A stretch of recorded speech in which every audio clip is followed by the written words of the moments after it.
Greetings! Hi. We're watching Septum Sen versus the World. I'm Septum Sen. I'm here with Kotobuki Jake. Hi. And today we are having a special pickup because this last week it was Kotobuki Jake's birthday. We're having some cake to celebrate and, of course, some extra pickup to just lighten the mood and enjoy things. So, since normally I end up leading off, this time it's your time to shine. You can lead off. Which is why I wore a shiny shirt. No. Actually, it's one of my birthday pickups. Nice shirt. Anyway, yeah, it's been a pretty fun week overall. Obviously, as far as and not just as far as birthday stuff, but in terms of general viewing, I got to do a repeat. I don't think I've ever done this before. I occasionally will do a twofer. I'll go see a 1-2 punch at the movies. I've never repeated one, and our local second-run theater happened to repeat my... I was like, I gotta do it. So, once again, I went and saw Coco, followed by Lady Bird. Still haven't seen Coco yet. You're missing out. Yeah. It was, they're both great movies, and they both hold up on second viewing. So, I was very, happy to do that. And I finally got to see Black Panther. Of course, I wanted to do a big birthday thing, and everyone else went to go see it first. But still got a few folks together, so that was fun. Yeah. And I got to watch the English dub of Your Name, which is quite good. It's I quite have yet good. to watch Your Name. You're slacking, man. You're missing all the good movies. I will have a copy of Coco soon. Finished Golden Time. I've started watching Dorara. I had previously watched it in English, and now I'm watching it for the first time. I've seen the second series in Japanese, but this is my first time watching the first series in Japanese. And it's just a fun show. If you've never seen it, it's expensive as all hell to get a DVD release, but Aniplex is good about streaming, so if you do streaming, check out Dorara, definitely. And the English dub is excellent. So either way you cut it, it's excellent. And I feel like there were a couple of other movies. Oh, The Glass Castle, which is based on a memoir by Jeanette Walls and stars Brie Larson as Jeanette Walls and Woody Harrelson and Naomi Watts as her parents. Really good movie. A little bit underrated. No one really thought much of it. But, I think I'd almost say Harrelson was overlooked if everyone wasn't raving about his performance in Three Billboards, But he had a busy year. I think he did, 4 or 5 movies last year? He did a lot of stuff this last time around. War for the Planet of the Apes. I think there were a couple others. And I swear there were a couple others, but I was on the run so much this week, I didn't see a huge number of items overall. But I'm looking forward to finally getting... Oh, and it finished off Season 6 of Friends. So, ready. And Season 2 of Everybody Loves Raymond. So... I'm ready for new stuff. And restarted Boardwalk Empire. That was the other one. 3 episodes of Season 3. So, good times. And I have... This week is going to be Oscar week. Big time Oscar week. I'm sitting on copies of The Florida Project and Blade Runner 2049. I'm going to the movies tomorrow to see 3 Billboards and The Disaster Artist. And I'm going to try and do some Redboxing. I know Wonder is in Redbox. Yeah. I think, what was the other? Victoria and Abdul was in the local Redbox, so I may have to hit those later in the week. It's, I got a lot of the, I got some short films now. Oh, yeah, the short films. And, a couple of the animated ones and a couple of the short documentaries which were on Netflix. I got a preview of, the nursery rhymes one. But, I watched all the trailers. Yeah, I watched they the trailers, do have all the trailers. Unfortunately, they're keeping that to themselves, which will sadly probably stay to themselves for the rest of all time. This I don't get is why they take these shorts and then they hide them so nobody can look at them. Yeah, I mean, in general, most years you can watch at least half of the animated features on YouTube before the show. I actually loved Logorama, that one, when it came out. Yeah, that was a good one. Now this year, we're going to do our take on these when we do. up. But I will say, Garden Party is phenomenally gorgeous. The animation is it's photorealistic animation. It's really good. There's one particular scene that I would not call gorgeous, but it's still the realism is there. Too. Yes. But we'll get to that in our videos. So that's a little hint. You need to get on it. I've not been very busy. I've been trying to watch. I watched a movie called Open House on Netflix the other night. Horror movie. I can't remember who stars in it. Basically about a guy who goes to open houses and kills people. Which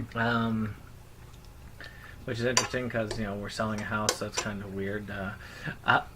The other thing, I've been working on Cellar Dweller, which was a movie that scared the crap out of me as a kid. You ever had one of those movies where you've watched it as a child or younger, and you just can't remember what the movie is? You remember what it was about, but it's just the name escapes you, and you can't figure out what it is. And that's the movie that I finally figured out with Cellar Dweller. And I've watched part of it, but I keep falling asleep because I've been working my tail off, and I've been working Fridays and Saturdays lately, and of course the regular week, and then I work till midnight. I worked 8 o'clock to midnight Fridays and Wednesdays, so it's just not been my week to get anything watched. I did finish Nana, which is a big thing. I was going to say, you feel like you didn't watch anything. How many episodes are in that series? 47. And I also finished up the tail end of another important one, but I cannot remember what it is. Well, your previous one was called Geass. Yes, I finished up the tail end of Code Geass, and that was also good. Yeah, those are two big ones. I still need to see Nana. Again, after watching it, Lelouch is presented as one of the most cold, evil characters in anime. And I think he gets a very bad rap after watching especially after watching the end. You don't want to give away the end. The end was cool. So if you haven't watched it, you need to watch that. But that's really been all I've been up to lately. And let me clarify: the end of R2 is cool. The end of the first one will piss you off if you don't know there's a second one. Yeah. Now, one thing that I do want to bring up, though I don't like bringing up politics too often on this channel, is net neutrality has just entered its signing on the books, which will affect any one of us who are vlogging because it is because now, well, not now, in April, they'll be able to actually have it go into effect. Between now and then, you can fight it. You can tell your congressman, hey, we don't like this stuff, do something about it.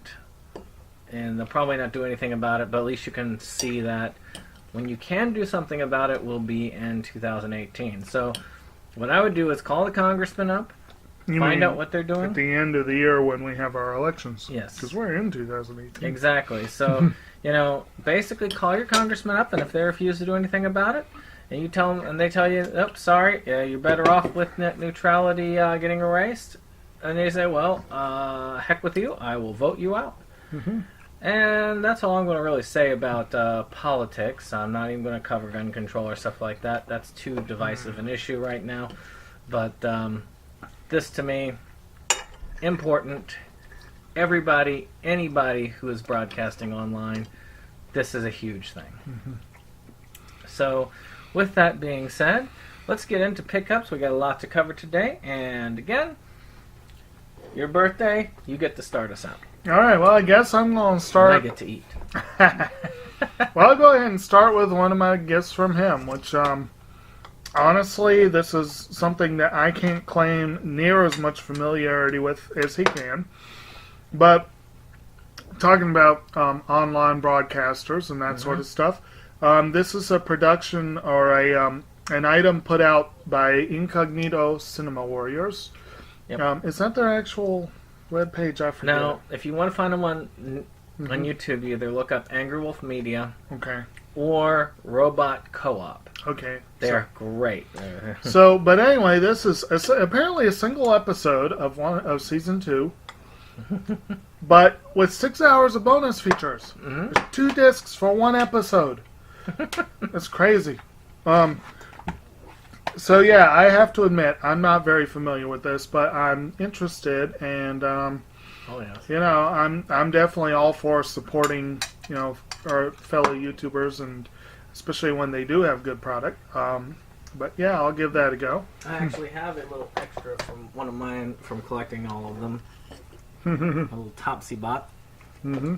But you can't get a copy of the DVD of the first episode anymore because they don't like it, and therefore they've gotten rid of it. But off and on you can get other episodes, but they don't make a lot of them. If you can, support them on Patreon. They are excellent. If you like Mystery Science Theater, these people are better. Alright, so mine, I'm going to start off with the only video game on my list. I finally got something that I really wanted for a while, and that's Conker's Reloaded. Now this one has gotten a lot of bad flack. That's because there's a little bit of censoring on it. Bad flack. And because this is a remake. We've looked at remasters and remakes a lot lately, but this one happened a while back. It was a remake of Conker's Bad Fur Day, which is a very, very interesting N64 game. I've never been able to get it. I've just been able to watch it. This is the closest thing I've gotten to be able to play because I don't have an N64, and the cartridge is like $100. This is about a squirrel who goes out on a bender and ends up, because of his actions, having to go and save the world Because from a squirrel tyrannical on a bender. king. And he's a foul-mouthed squirrel, though they bleep out a lot of the stuff. That's really the major things that they have done. But everything else has shown some improvement. The gameplay has improved. The graphics have improved. The sound has improved. Everything at Secret of Mana should have been improvement-wise, except for the censoring, of course. This one has gone up with. So far, I haven't seen anything major problem-wise, though I am going to, once I finish Secret of Mana, this is going to be my next major concentration for playthrough. Good times. All right, so my first one, I got, a decent birthday pickup. Not a huge one, which is one reason why we were willing to slightly expand the list this week. But it's a lot of fun. And it's big on space saving, which is great. I love that. My first two items are both 6-film sets that include not only, in at least one case, a DVD conversion or condensation, but VHS conversions, which is cool because I still have a few VHS sitting in a bin, just collecting dust, and I want to slowly get them all into my DVD or Blu-ray collection. So, the first thing is a nice space saver. It's a 6-film Stephen King collection. Woo! That's in a regular size jewel case or DVD case. It has Apt Pupil, Bag of Bones, Christine, Secret Window, Sleepwalkers, and Stand By Me. I've seen that at Walmart. Yeah, that's where I saw it. And of the bunch, Secret Window and Stand By Me I already have on DVD, so this is already saving space. Getting those out. Apt Pupil is a VHS conversion. I've had it for years and never got it on DVD. I really liked that movie, actually, and I thought it was underrated, and I'm very happy to finally get it on DVD. I've never seen the other three on this collection, so it also gives me a little bit of new stuff. I know Christine is often a punching bag for people. I don't know that it's considered one of his better. Of course, Stand By Me is widely considered one of his best movies. It is, in my opinion. And Bag of Bones was one that interested me, but I never got to see it. The book got a lot of positive press, but the movie, not so much. And a lot of people didn't think much of Secret Window, but I enjoyed it. Especially I love the ending. Even though parts of the ending made me go, my God, they ripped off Fight Club. Still, I liked it. See, to me, Secret Window was a lot like Darker Half. Matter of fact, to me, it was the same thing. Yeah. But yeah, like I said, 6 films for the size of one, and some conversions. That was definitely one I was very happy to get there. I've got one that I know that you'll appreciate, because I know that you love this series. Yeah, I like it. And that is Family Guy. Partial Terms of Endearment. This episode was actually banned. Yeah, you could not watch it on TV. It was... they have one here. Now legal to own, but just barely. Partial Terms of Endearment is a freaking poignant tale of what happens when Lois agrees, against Peter's wishes, to become a surrogate mother for an infertile couple. You'll laugh, you'll cry, it's your choice. Hey, Khalees. So, it's, it's nothing like a big, but I'm trying to get as much complete a collection of Family Guy as I can, so I get it as it comes out. They've been slowly releasing. They're far behind the TV release. Some people say that Family Guy kind of stopped being good after a certain point. I'm one of those. But I actually believe that it's not become terrible. It's become hit or miss since that. There are a couple episodes that make me laugh, and for the most part, I've enjoyed the series. So. Yeah. Family Guy was one that the first season was good. The second and third seasons were awesome, and then they canned it. And then it came back by audience demand, and it kind of started this whole thing of TV shows being resurrected after, you know. And it's been hit or miss from the get-go. I thought seasons 4 and 5 had a lot of great moments, but they were already unraveling, and that South Park episode with the manatees sums up most of the series from there on. But anyway, if you've seen it, you know what I'm talking about. But that was a good episode. Yeah. But anyway, my next one, once again, is a 6 movie collection.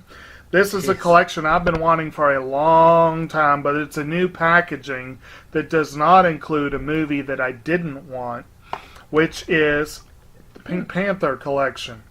This is the 6 Peter Sellers movies, including the one where he had died and they used stand-ins and lost footage. And, yeah. I already own A Shot in the Dark, but for the life of me, I cannot remember if I converted it from VHS to DVD before. I know that I have Return of the Pink Panther on VHS. So this is some VHS conversion, and I'm picking up some additional stuff. But, yeah, he's getting ready to show the series I debated getting for the longest time. Well, I'm missing one movie out of Doesn't that one have Son of the Pink Panther? I thought it did. It does not. Oh, so it is the same movies. Okay. But this is a nicer looking set, but it's also a lot bigger. I kind of like the smaller packaging.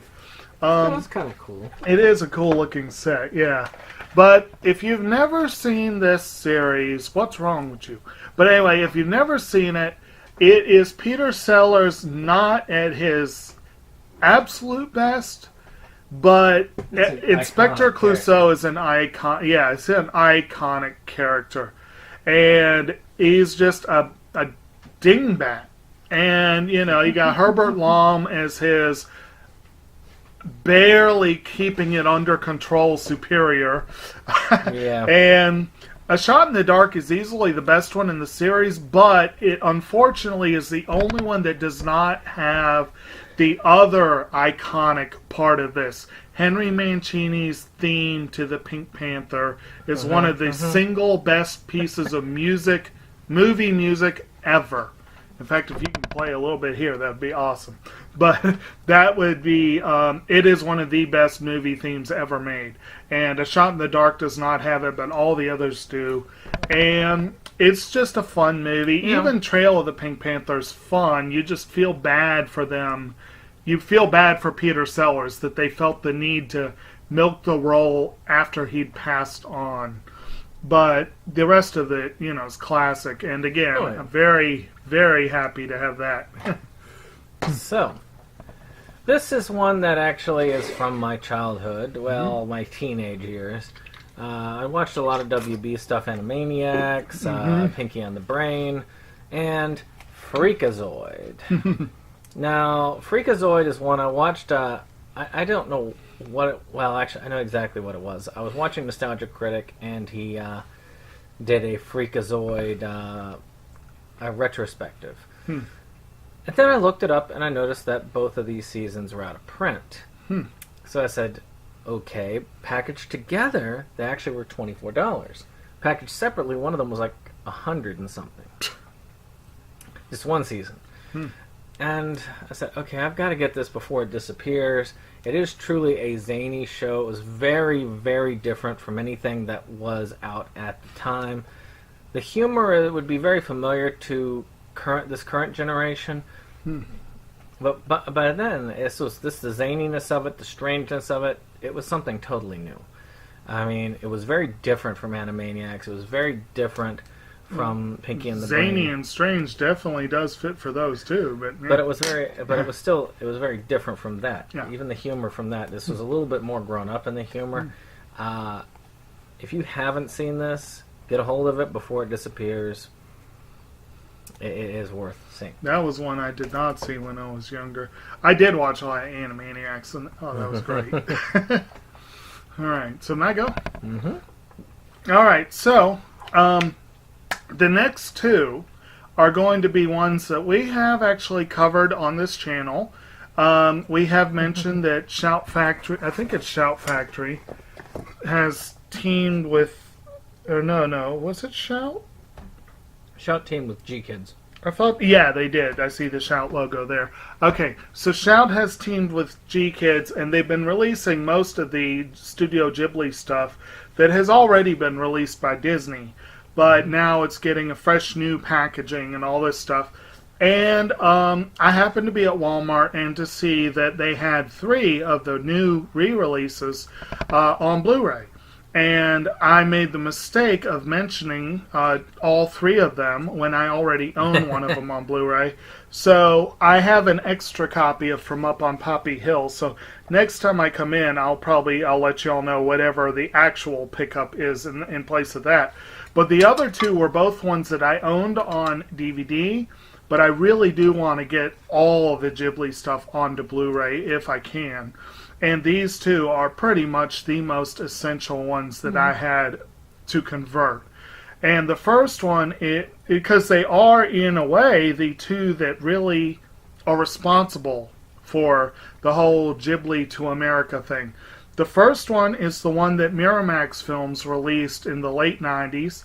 It is a true classic action fantasy epic, one of the best environmentally themed films I've seen.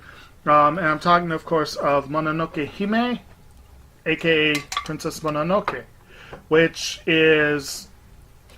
This one actually has the princess on the cover. The traditional cover has another character entirely. But this is a really, really, really good movie. I've always thought it was a little bit overrated. It was never the top of the Ghibli heap for me. But as far as the movies that really kind of helped get anime going in the late 90s, this was one of them. This was one of the essentials. It was the first one, I think, that got a major A-game American dub cast. I mean, wasn't it like Matt Damon and all that? It had some really high level. Yeah. I think they recast. Yeah. Oh, wait. No, I've got the cast. Oh, is this recast? Most of the G-Kids ones have recast it. If they've got an English dub.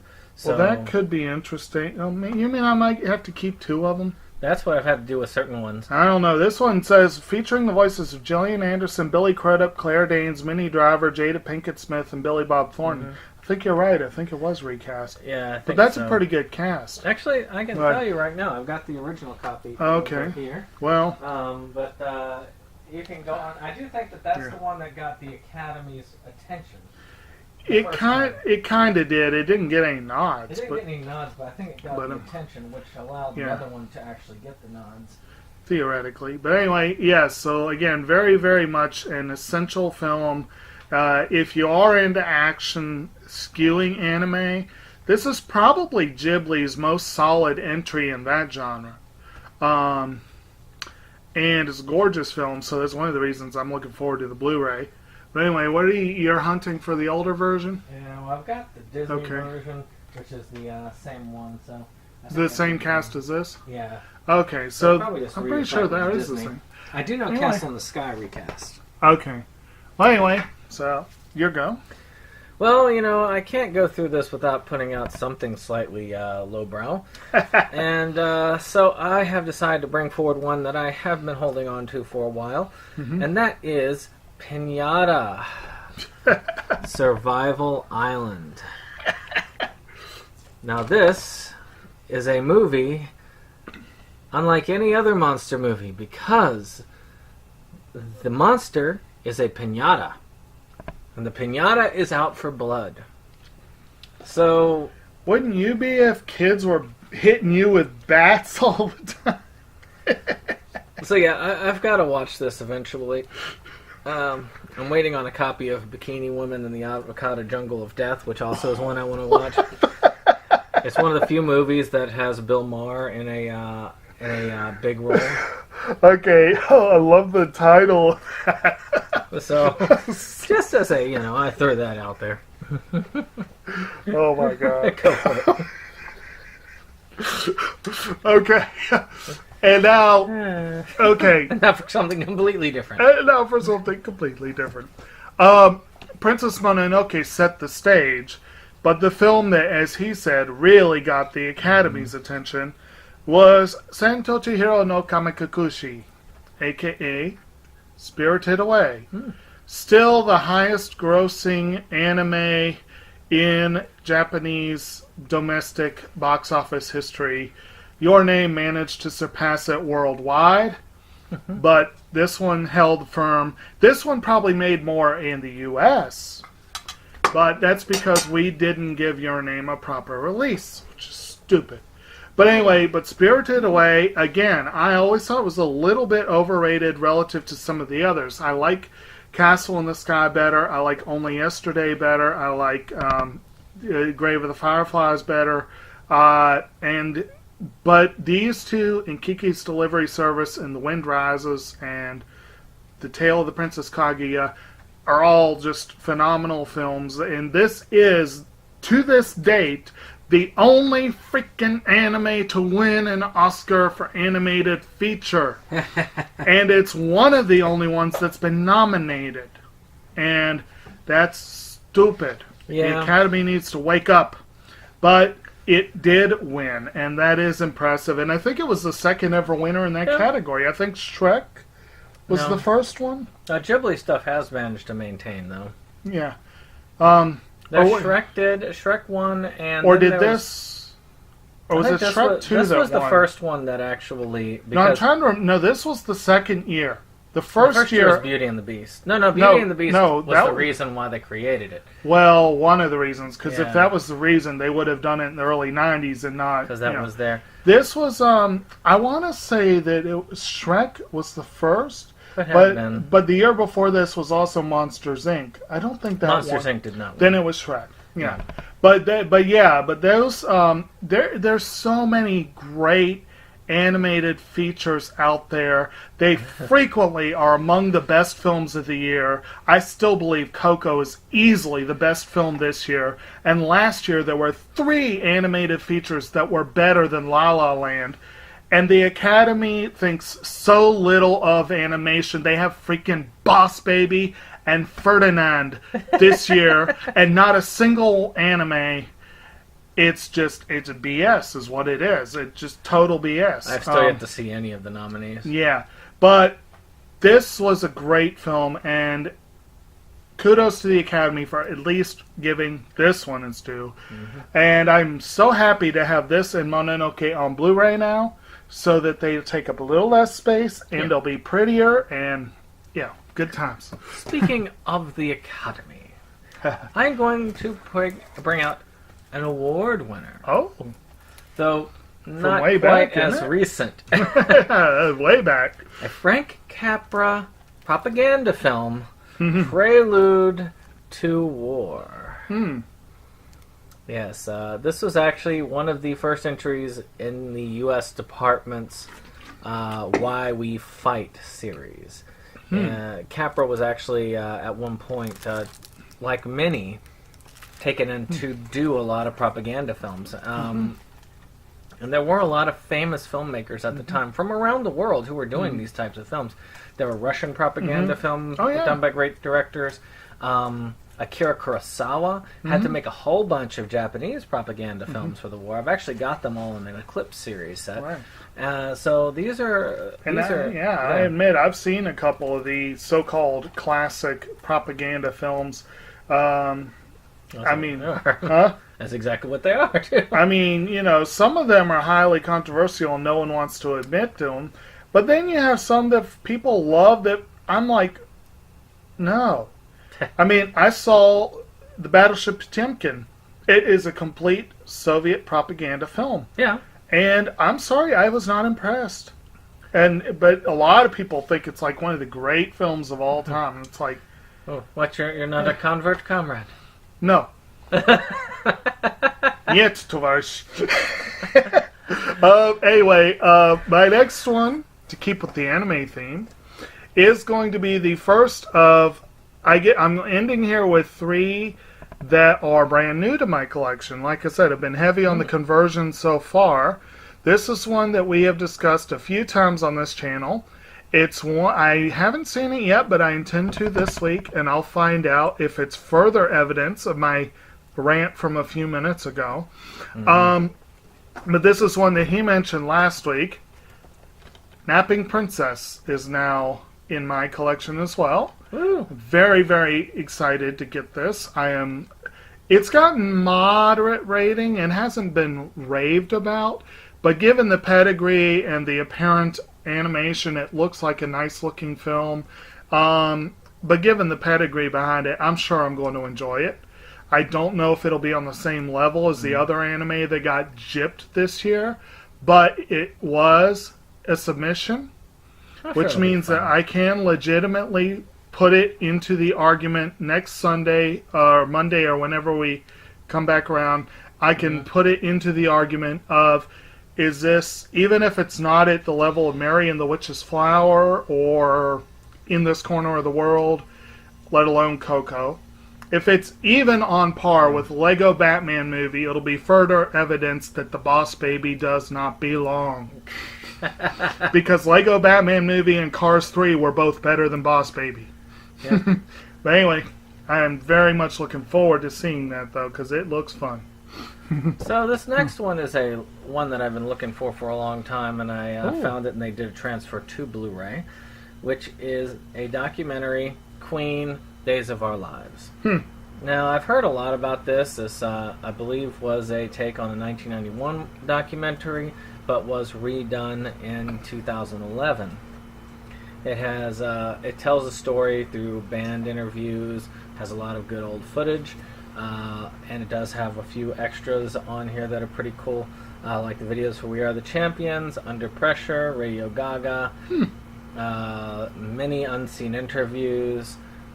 Queen has always been my favorite band since high school. I think that's really how it is with most of us. We always love the music most that we hear during those formative years. Our teenage years really are the years we get what we love the most. And that's what it is with this group. Yeah. All my favorite groups I was introduced to more in college, but still, Yeah. but I know some of what you mean. And actually, I think most of us have heard some Queen. And actually, I can remember, I think it's We Are the Champions, that I actually have clear memories associating it with my elementary school days. But I never really got in. And of course, everyone can associate Bohemian Rhapsody with Wayne's World. But I never really got into the group not until after I started hanging out with him. And they're not my favorite group, but I'll admit, they're really good. And I know you've said the vocals are one of the reasons why you like them so much. The vocals are impressive. Freddie Mercury did have a great voice. So very classically inspired. That's yeah. That's one of the things that turned me onto the group. I have an appreciation for music, for the makeup, and I still don't rarely see groups as skilled as this. And you group got to is. appreciate that they borrowed from the Marx Brothers for some of their album titles. Yes. That's always fun. So, my go? Mm-hmm. Okay. My last two? Is that where we are? Okay. Time flies when you're Yes. having fun. Yeah. My last two, actually, the last few I said, I'll be honest, I got them, I kind of knew they were coming, you know? Sometimes you get presents that you almost could bank on. You kind of know they're coming. The one he got me, I didn't even know to look for it, so that was out of the blue. But the others, I knew they were coming. These two were genuine surprises. I had asked for them at Christmas. As I've mentioned on this channel, I am trying to make a point of getting my best of lists, trying to get the top, the best of the best. And to that end, for Christmas, I handed out a best, like my top 20 films that I was still missing. And I ended up getting two of them for my birthday, which I wasn't expecting, so that was really cool. The first one is one of the only two that was on the list that was a Criterion release. And it's one that I really wanted to get, and I'm real excited about. La Grande de Bellezza, or La Grande Bellezza, The Great Beauty. Oscar winner. Oscar-winning foreign language feature. It is the closest thing we will probably ever see to a Fellini film that's not by Fellini. It is by Paolo Sorrentino, the director of Il Divo. And I love Sorrentino's directing from what I've seen. He's a really, really talented director. And his style is different from Federico Fellini's. But this movie thematically reminded me a lot of La Dolce Vita. It reminded me a little bit of 8.5. It's in that same ballpark. It's a gorgeous film, and it's entertaining. Sorrentino's films are very entertaining. It stars Tony Servillo, who also starred in Il Divo. And I really honestly cannot believe it was only up for foreign language film. It's the kind of movie the Academy would have, I would have thought they'd been, multiple nominations. It is one of the only two that was on my list that has a Criterion release yet. And it was originally released here on Criterion, which is stupid. But it actually has a modest number of bonus features, which is not bad for one that was released first on Criterion. And so that, again, unexpected, but very happy. That's one less I'm going to have to buy in July, because this was one I was going to get in July. So... Well, one thing I have to say about it is nobody is Fellini, and therefore he cannot possibly get a 10 in art. You got to be careful what you say. Fellini's watching. Yes, he just rang that bell. I don't know if you heard it. So, another one from Queen, which is inspired, by the way, by your purchase of the Weird Al videos. I found this for $5, and though it comes in a Blu-ray case, it's DVDs, and that is Queen's Greatest Hits. Oh, wow. It comes with a lot of videos. That is a lot. Yep, it comes with, looks like over 30 videos. Didn't know they had that many videos. Volume 1 and Volume 2. Of the Greatest Collection. So, just as Queen's been around for a long time. I know, they were around since the late 70s. Yeah, actually, late 70s. Well, I'm saying, music videos didn't start till, the start of the 80s? So, they probably had a few songs that wouldn't have... they went until 91. Yeah. And they were releasing videos even up to their last album, Innuendo. And there were a couple of them that were released after that. Right. And a couple of their big things were attached to movies. Flash Gordon, Highlander. So... Can only be one. This is, again, well worth getting a hold of. I've been wanting this for a while. So finally was inspired to get it, thanks to his purchase of the Weird Al. Very good. Yeah. Okay, so my last one, again, this was... I think Great Beauty was, 2013? Yeah. So that was a year that I still have a lot of blanks that need to be filled in. Technically speaking, my top 20 list for 2017 was kind of it's changed dramatically since Christmas. Let's put it that way. But I think this film is still easily top 40. But it's appropriate that my last one is actually one of this year's Oscar nominees. So right before the Oscars, I get to present this one. I have on Blu-ray The Big Sick, which is nominated for Original Screenplay by Kumail Nanjiani and his wife Emily V. Gordon. And it ain't winning. Huh? It ain't winning. Oh, it ain't winning. In fact, this is the one with the lowest possibility of winning. Not to knock the movie. Just bear in mind, this year was heavy on original screenplays. Well, it's weird. It's very weird. This year, most years the big Best Picture they're mostly adapted, mostly.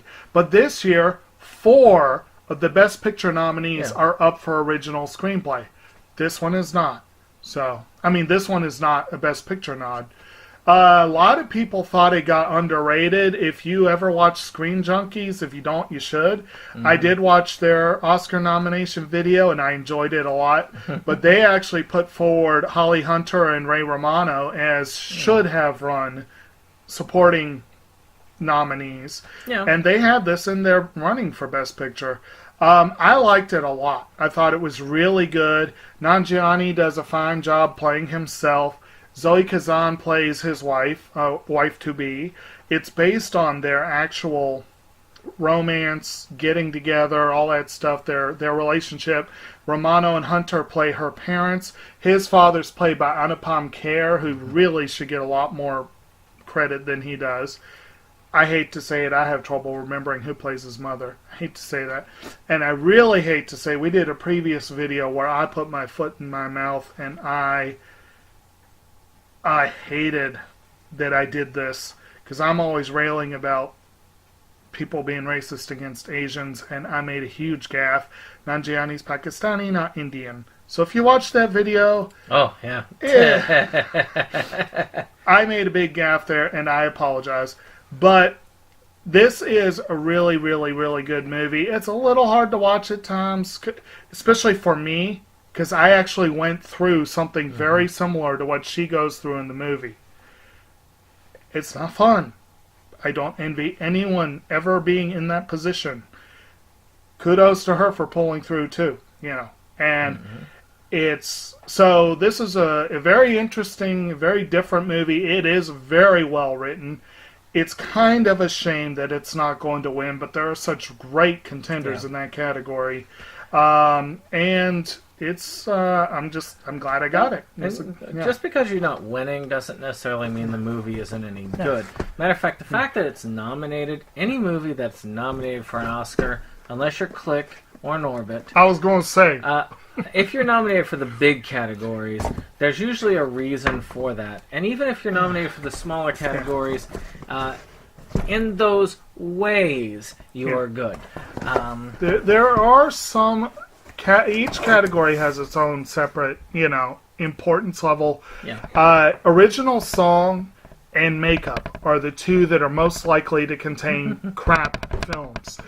Yeah. Sorry. And I think sometimes the sound categories can be kind of But again, a lot of that is the nominations come out of that branch. Yeah. And I am convinced that the Academy and the makeup branch hate each other. Severely hate each other. Because, and I think that's why we get some of the nominees we get from the makeup branch. But, yeah, it's, but the writing, the writing categories, oftentimes writers will, really random movies will get Oscar nods because the writers are like, well, this film needs love and this is the best way to give it love. And that's what happened with The Big Sick and Molly's Game and what was the other one this year? There were like 2 or 3 Disaster Artists. Yeah. And I think there were 3 adapted ones that are up for nothing else. Is Molly's Game and Disaster Artist and another one. And so, yeah,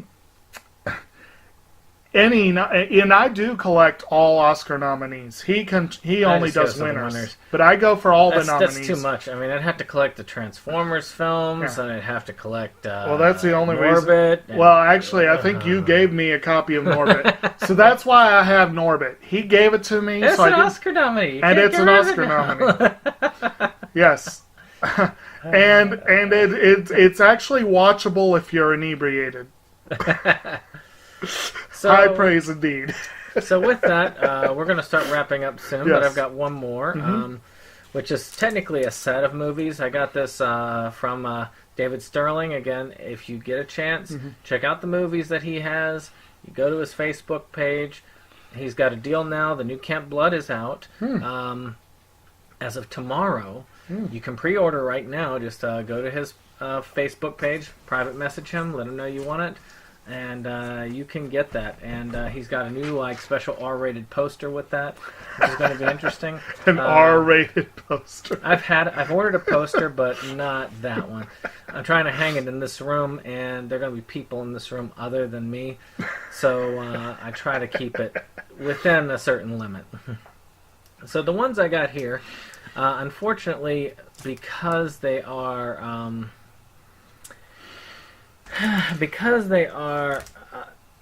not, what's the word?